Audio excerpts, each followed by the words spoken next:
ಕೆಲವೊಂದು ಟೈಮಲ್ಲಿ ನಾನು ಹೇಳ್ತೀನಲ್ಲ, ಪ್ರತಿ ತಿಂಗಳಿಗೊಂದ್ಸಲ ಅಥವಾ 2 ತಿಂಗಳಿಗೊಂದ್ಸಲ ಒಬ್ಬೊಬ್ಬ ಮಂತ್ರಿಗಳು ಒಂದೊಂದು ರೀತಿಯಾದಂಥ ಹೇಳಿಕೆ ಕೊಟ್ಟು ಡೈವರ್ಟ್ ಮಾಡುವಂಥ ಕೆಲಸ ಮಾಡ್ತಾ ಇದ್ದಾರೆ ಅಂತ ಹೇಳಿ. ಅದರಲ್ಲಿ ಈಗ ಪ್ರಿಯಾಂಕಾ ಖರ್ಗೆ ಅವರು ಮತ್ತೆ ಸೇರ್ಪಡೆಗೊಂಡಿದ್ದಾರೆ. ಏನು ಹೇಳಿದ್ದಾರೆ ಅಂತಂದ್ರೆ, ಅವರು ದೇಶದಲ್ಲಿ ಕಾಂಗ್ರೆಸ್ ಅಧಿಕಾರಕ್ಕೆ ಬಂದ್ರೆ RSS ಬ್ಯಾನ್ ಮಾಡ್ತಾರಂತೆ. ಹಿಂದೆ ಇತ್ತಲ್ಲ ಸರ್, ಬ್ಯಾನ್ ಮಾಡೋ ಪ್ರಯತ್ನ ಮಾಡಬೇಕಿತ್ತು, ಮಾಡಿದ್ರು. ಏನಾಯ್ತು ಅಂತ ಕೇಳಿ ನಿಮ್ಮ ಲೀಡರ್ಸ್ಗಳಿಗೆ, ನಿಮ್ಮ ತಂದೆಯವರೇ ಇದಾರಲ್ಲ. ಸೊ ಮಾಜಿ CM BS ಯಡಿಯೂರಪ್ಪ ಮಾತನಾಡಿ, ಮೊದಲು ಪ್ರಿಯಾಂಕಾ ಖರ್ಗೆ ದೇಶದ ಕ್ಷಮೆ ಕೇಳಬೇಕು ಅಂತ ವಾಗ್ದಾಳಿ ಮಾಡಿದ್ದಾರೆ. ಪ್ರಿಯಾಂಕಾ ಅಧಿಕಾರದ ಮದದಿಂದ ಇಂಥ ಹೇಳಿಕೆ ಕೊಟ್ಟಿದ್ದಾರೆ. DV ಸದಾನಂದ ಗೌಡರು ಕೂಡ ಕಿಡಿಕಾರಿದ್ದಾರೆ. RSS ಬ್ಯಾನ್ ಮಾಡೋದಕ್ಕೆ ಆಗೋದಿಲ್ಲ, ಕಾಂಗ್ರೆಸ್ಗೆ ಆ ಶಕ್ತಿಯೇ ಇಲ್ಲ, ಹುಚ್ಚರ ರೀತಿ ಖರ್ಗೆ ಮಾತನಾಡ್ತಾರೆ, ಇಂಥ ಹುಚ್ಚರಿಗೆ ನಾನು ಉತ್ತರ ಕೊಡೋಲ್ಲ ಅಂತ ಅಂದಿದ್ದಾರೆ. RSS ಸಂಸ್ಥೆಯನ್ನು ಯಾರಾದರೂ ಮುಟ್ಟಿದ್ರೆ ಅವರು ಸರ್ವನಾಶ ಆಗ್ತಾರೆ. ಇಂದಿರಾ ಗಾಂಧಿ, ರಾಜೀವ್ ಗಾಂಧಿಯಿಂದಲೇ RSS ಬ್ಯಾನ್ ಮಾಡೋಕ್ಕಾಗಿಲ್ಲ, ಇನ್ನು ಈ ಕಾಂಗ್ರೆಸ್ನಿಂದ ಆಗುತ್ತಾ? ಕಾಂಗ್ರೆಸ್ ನಾಯಕರ ವಿರುದ್ಧ ವಿಪಕ್ಷ ನಾಯಕ ಅಶೋಕ್ ವಾಗ್ದಾಳಿ ನಡೆಸಿದ್ದಾರೆ. 100 ವರ್ಷದ ಇತಿಹಾಸ ಇದೆ ನಾರಾಯಣ ಸ್ವಾಮಿ ಚೆಲುವಾದಿ ಅವರೇ, ದಯವಿಟ್ಟು ನಿಮ್ಮ 100 ವರ್ಷದ ಇತಿಹಾಸ ಜನರಿಗೆ ತಿಳಿಸಿ. ನಾನು 100 ನಿಮ್ಮ ಸಾಧನೆ ಕೇಳ್ತಾ ಇಲ್ಲ, 10 ಸಾಧನೆ ಅಷ್ಟೇ ಕೇಳ್ತಾ ಇರೋದು. 10 ಸಾಧನೆ, ಒಂದು 4-5 ಸರಳ ಪ್ರಶ್ನೆಗಳಿಗೆ ಉತ್ತರ ಕೊಡಿ ಅಂತ ಕೇಳ್ತಾ ಇರೋದು. ದೇಶದ ಐಕ್ಯತೆಗೆ ನೀವು ಮಾಡಿದ್ದೇನು? ದೇಶದ ಆರ್ಥಿಕ ಪ್ರಗತಿಗೆ ನಿಮ್ಮ ಕೊಡುಗೆ ಏನು? ನಮ್ಮ ಜನರಿಗೆ ಏಳಿಗೆಗಾಗಿ ಏನು ಮಾಡಿದ್ದೀರಾ? ಹಿಂದುಳಿದ ವರ್ಗದವರಿಗೆ ಏನು ಮಾಡಿದ್ದೀರಾ? ದಲಿತರಿಗೆ ಏನು ಮಾಡಿದ್ದೀರಾ? ಮಹಿಳೆಯರಿಗೆ ಏನು ಮಾಡಿದ್ದೀರಾ? ಹೇಳಿ. 100 ವರ್ಷದ ಇತಿಹಾಸ ಇದೆಲ್ಲ. 10 ಪ್ರಮುಖವಾದಂಥ, ಹೌದಪ್ಪ ಈ ದೇಶದಲ್ಲಿ ನಾವು ಸಾಮಾಜಿಕ ಕ್ರಾಂತಿ ತಂದಿದ್ದೀವಿ ಅಂತ ಹೇಳೋದು ಒಂದು 10 ಅಂಶ ಹೇಳಿ ಸಾಕು. 52 ವರ್ಷ ಯಾಕೆ ನಮ್ಮ ರಾಷ್ಟ್ರಧ್ವಜ ಹಾರಿಸಿಲ್ಲ? ಸಾವರ್ಕರ್ ಅಂತ ನೀವು ಲೀಡರ್ ಒಪ್ತಾ ಅಂಥವ್ರು, ಅವರಿಗೆ ವೀರ್ ಬಿರುದು ಕೊಟ್ಟಿದ್ದು ಯಾರು? ಬ್ರಿಟಿಷಿಂದ ಪೆನ್ಷನ್ ತಗೊಂಡಿದ್ದು ಯಾಕೆ? RSS ನಿಷೇಧ ಮಾಡ್ತಾರೋ ಇಲ್ಲ RSSನ ಮುಂದುವರಿಸ್ತಾರೋ ಅದು ಬೇರೆ ವಿಷಯ.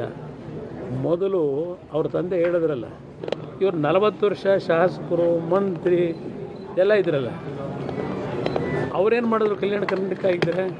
ಈಗ ನಿಷೇಧ ಮಾಡ್ತಕ್ಕಂಥದ್ದು ಅದೆಲ್ಲ ಅಷ್ಟು ಸುಲಭದೇನು ಕೆಲಸ ಅಲ್ಲ.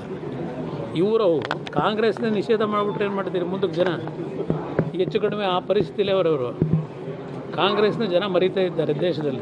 ಅಷ್ಟೇ ಬರೀ ಡೈವರ್ಟ್, ಬರೀ ಮಾತಿನ ಚಪ್ಪಲಿಗೆ ಮಾತಾಡ್ತಾರೆ. ಸರ್ವನಾಶ ಆಗೋಗಿದ್ದಾರೆ. ಇಂದಿರಾ ಗಾಂಧಿ ಕೈಲೇ RSSನ ಏನು ಮಾಡೋಕ್ಕಾಗಿಲ್ಲ. ನೆಹರು ಅವರು RSSನ್ನು ಪೆರೇಡಲ್ಲಿ, ಗೌರ್ಮೆಂಟ್ ಪೆರೇಡ್ ಮಾಡೋಕ್ಕೆ ಅವಕಾಶ ಮಾಡಿಕೊಟ್ರು.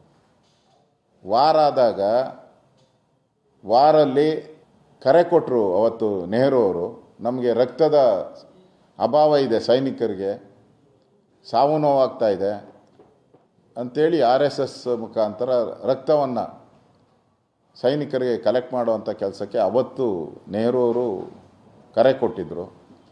ಅಂತ ಇಂದಿರಾ ಗಾಂಧಿ ಕೈಲೇ, ರಾಜೀವ್ ಗಾಂಧಿ ಕೈಲೇ ಏನು ಮಾಡೋಕ್ಕಾಗಿಲ್ಲ ಅಂದರೆ RSS ಮುಟ್ಟಕ್ಕಲ್ಲ, ಅದರ ಹತ್ರ ಹೋಗೋಕ್ಕೂ ನಿಮ್ಗೆ ಶಕ್ತಿ ಇಲ್ಲ. ಅದು ಮುಟ್ಟಕ್ಕಲ್ಲ, ಹತ್ರ ಹೋಗೋಕ್ಕೂ ಶಕ್ತಿ ಇಲ್ಲ. ಕಾಂಗ್ರೆಸ್ಸೇ ಮುಳುಗೋಗಿರ್ತದೆ. ಅಷ್ಟರಲ್ಲಿ ಕಾಂಗ್ರೆಸ್ಸೇ ಮುಕ್ತ ಆಗೋಗ್ಬಿಟ್ಟಿರ್ತದೆ. ದೇಶದಲ್ಲಿ ಕಾಂಗ್ರೆಸ್ ಮುಕ್ತ ಭಾರತ ಆಗೋಗಿರ್ತದೆ.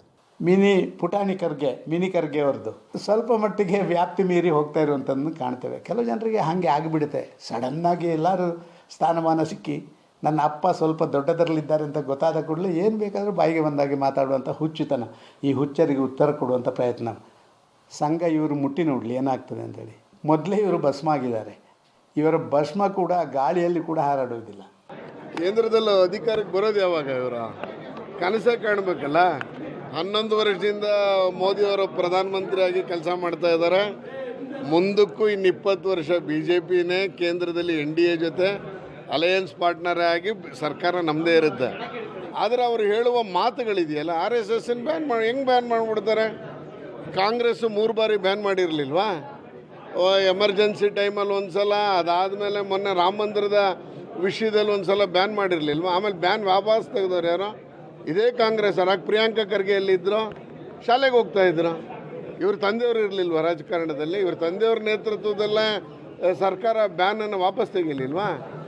ಮಾತು ಬರುತ್ತೆ, ತೆವಲು ಚಪ್ಪಲಕ್ಕೆ ಮಾತಾಡ್ತೀನಿ ಇನ್ನೋರಿಗೆ ಏನು ಹೇಳೋದು?